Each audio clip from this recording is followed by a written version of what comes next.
मैं सबकी चर्चा न करते हुए दो पर जरूर चर्चा करना चाहता हूं। एक है भ्रष्टाचार, दूसरा है भाई भतीजावाद, परिवारवाद। भारत जैसे लोकतंत्र में जहां लोग गरीबी से जूझ रहे हैं, जब ये तरफ से देखते हैं कि एक तरफ वो लोग हैं जिनके पास रहने के लिए जगह नहीं है, दूसरी पार वो तरह लोग हैं जिनको अपना चोरी किया हुआ माल रखने के लिए जगह नहीं है। ये स्थिति अच्छी नहीं है दोस्तों, और इसलिए हमें भ्रष्टाचार के खिलाफ पूरी ताकत से लड़ना है। पिछले 8 वर्षों में डायरेक्ट बेनिफिट ट्रांसफर के द्वारा आधार, मोबाइल, इन सारे आधुनिक व्यवस्थाओं का उपयोग करते हुए 2 लाख करोड़ रुपए जो गलत हाथों में जाते थे, उसको बचा करके देश की भलाई के लिए काम लगाने में हम सफल हुए हैं। जो लोग पिछली सरकारों में बैंकों को लूट लूट करके भाग गए, उनकी संपत्तियां जब्त कर करके वापस लाने की कोशिश कर रहे हैं। कईयों को जेलों में जीने के लिए मजबूर करके रखा हुआ है। हमारी कोशिश है जिन्होंने देश को लूटा है उनको लौटाना पड़े, वो स्थिति हम पैदा करेंगे। भ्रष्टाचार दीमक की तरह देश को खोखला कर रहा है।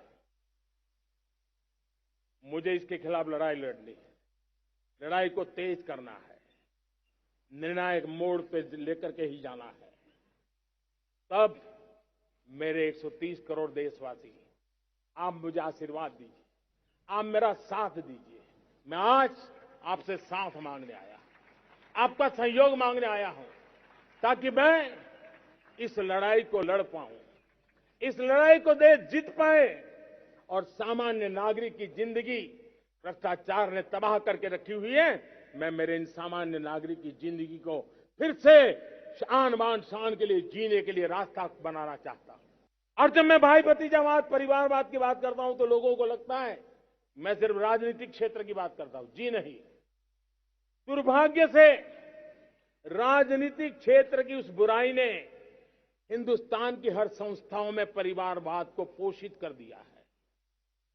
परिवारवाद हमारी अनेक संस्थाओं को अपने में लपेटे हुए है और उसके कारण मेरे देश की टैलेंट को नुकसान होता है, मेरे देश के सामर्थ्य को नुकसान होता है। जिनके पास अवसर की संभावनाएं हैं वो परिवारवाद, भाई भतीजे के बाद बाहर रह जाता है।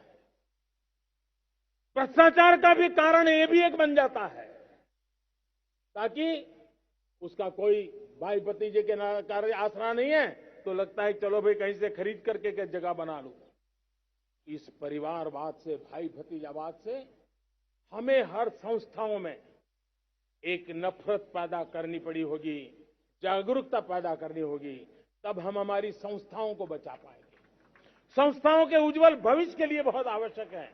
उसी प्रकार से राजनीति में भी परिवारवाद ने देश के सामर्थ्य को सबसे ज्यादा अन्याय किया है।